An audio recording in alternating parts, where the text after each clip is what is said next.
Greetings gamers, Tim here again, and today I wanted to talk about yet another Game Design 101.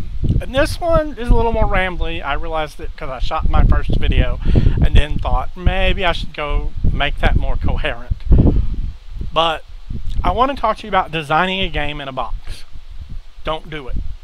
Very simply, what I mean is when you sit down to write a tabletop role-playing game, when you get a certain amount of writing done, or maybe even before you start writing, start a communication with other designers, with there are forums out there, there's mailing lists, with players, with people actively playing role-playing games.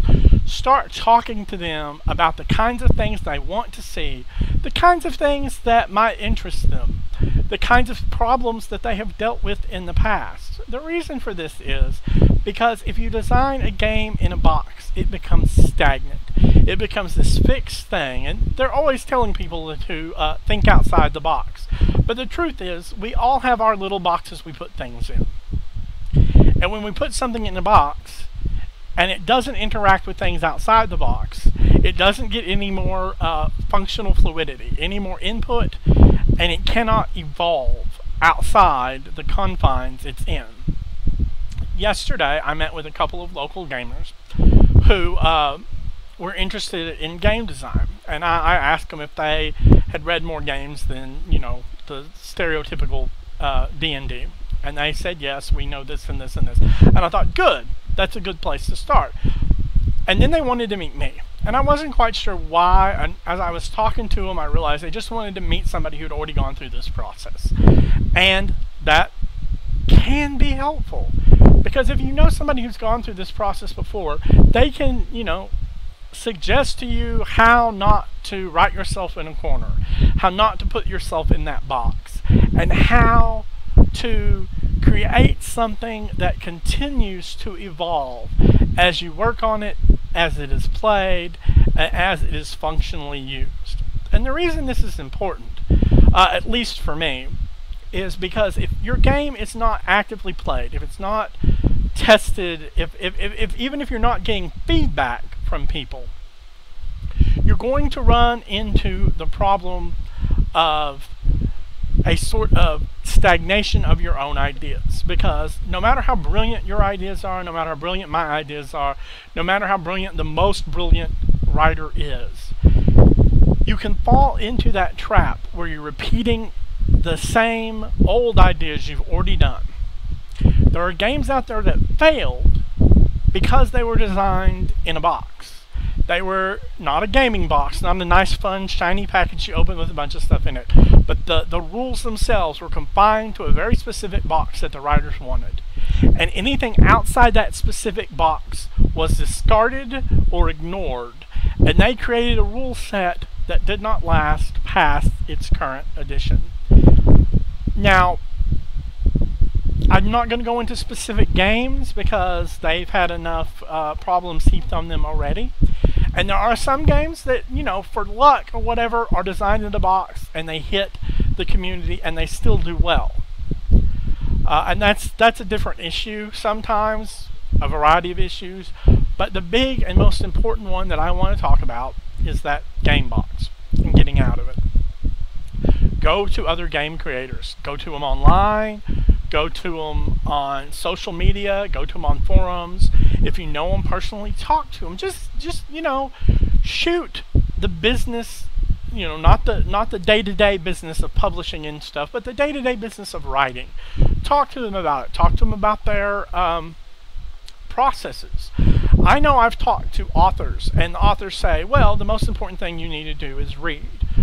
That's true. The most important thing you need to do is read, but another important thing you can do is talk to people who've been through this. Talk to people who know how this works, who continue to do these things, and have some sort of insight into the functional activities you're going to be doing.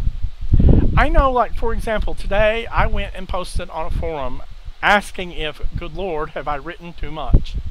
Because I have written this way longer than I intended set of game elements for one of my games. It's still not finished. And that's the scary thing, is every time I finish one section, I think I've got another section to write. When I'm done, it's going to be a substantially sized book, I hope. You know, after editing and after I've trimmed down and made some stuff cohere into a smaller package. It's still going to be a substantial package, because I want that. But I had to reach outside my box, because I might be doing too much. And different people respond to different things that come outside of the boxes. Some people will say, oh, no, I love, a rule book that's 400 pages and gives me every little detail. And other ones want just enough information and rules to build from there. I tend to be the latter. I want rules and a bit of a setting, enough to create my own ideas from there. I don't want a rule book of 400 NPCs that are important to your setting. I don't. That's not me. I don't care about your NPCs, because unless they're really, really mind-inspiring, dazzling, I'm probably not going to use them. I will use my own NPCs that I created for the particular adventure game setting, whatever. I think in all the years that I have played role-playing games, since 1981, 1981, that's a long time ago, at least for some people, but in all those years I've played, I've maybe ever used published NPCs a couple of times. Because what is more important to me is my player characters that the players create and who they choose to interact with. That doesn't mean I don't have them interact with NPCs, and in fact, most of the time it was in an established setting that was established before there was ever a game written about it. That means it was a licensed game.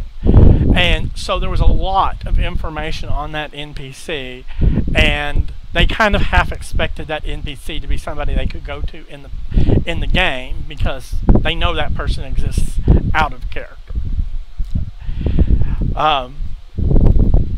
And that's the thing, if you're doing a 400-page NPC book, that might be something some people buy. It may be something that a lot of people buy. But if you're writing a complete rule set, you have to decide which side to err on, too much or too little. If you do too little, people will want more. If you do too much, people may be overwhelmed. The first one can always be added to. But once you've printed the book and written the book and put it out there, the second cannot be subtracted from, other than by individuals. So it's a balancing act. But the big thing is to get out of the box and get that interaction early on with other people. The more interaction you get, the better it'll be. I know some gamers aren't social. Do your best. I'm a pretty social guy. I will sit down and talk with nearly anybody. I have stopped people to talk to them at restaurants because I happened to overhear them talking about something I was interested in and wanted to ask them a question. If it didn't seem like a date scenario, a bunch of guys hanging out or something, I would stop and, talk to them for a minute and see. And so for me, I'm a pretty social person when I'm out and functioning properly. So it's not that bad, but it's a big thing to be able to go out, get feedback from other designers, get feedback from active players, because actively playing a game has more impact on play style than written rules and other things. It's what I call the living rules experience, or the living rules agenda. It's not a big thing. Don't make a big thing out of it. It's just kind of this thing in my head. And what I'm saying is that the way people play often have traditions, they often have standards, and they often have reoccurring elements that occur only with an individual group. They may all, you may have a group here and a group there that are playing the exact same game. But this one plays this way, and this one plays this way. And the reason they play differently is because they have established a set of traditional rules and effects that are common to them. For example, I have known people who pick up a game and run it exactly like another game. That is, here's their big, shiny 400-page rulebook. It rules tell you that it works this way. It works very significantly. For example, I have a game in which spellcasting is more an act of will. Yes, you have words and you have gestures for most spells, but it's more of an act of will than the words or the gestures. And nothing in the rulebook whatsoever says you cannot cast the spell chained up or tied up.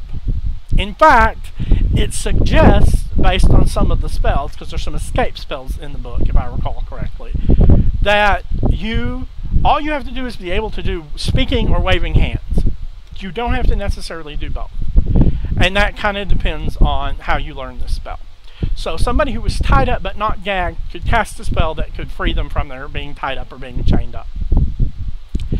But somebody, because of their traditions with other games, have carried over that if you're tied up or, you can't move, you cannot cast a spell. But that's not actually in the rules of the game they're playing.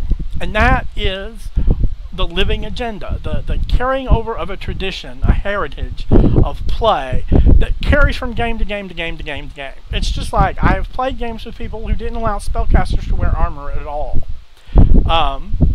Unless it explicitly said you have the ability to wear armor. If it didn't say that, you couldn't wear armor. And that becomes a problem in games in which a spellcaster has no limits on what kind of armor or arms or anything else they wear, because a person is carrying a tradition from an older game or an older idea. And that living play experience trumps the actual rules sometimes, which is a good thing to get your rules out there and get them discussed and, examine how people are playing, regardless of how the rules are written, and see how close you want to move to their style of play or move away from their style of play. Because either way is a movement from the box. The assumption that they will play it exactly as it's written now, because there's no guarantee of that. In fact, my expectations of a game being played exactly as it's written are about 2% of any game. Sometimes it's house rules, sometimes it's, and they're not even, like as I said, the living agenda is not even house rules per se. They're just a tradition that's carried over. Critical hits, for example. I've had critical hits in games in which the game I'm playing does not actually have critical hits, but somebody has added them on as a GM because they think they're necessary, because every other game they played that they liked had critical hits. But that's the difference between active play and the rules in the box. And you have to examine those outside that box to see if you can either convince them to play with what you've written, to move your rules to what they're actually playing for a number of groups. What's the most common like standard tradition that several groups might be carrying among themselves? You've got to make it a living thing. And to make it a living thing, that means interacting with living people and not keeping it in that little tiny confined box. Anyway, I babbled at length. I'll let you go, and we'll come back and do some more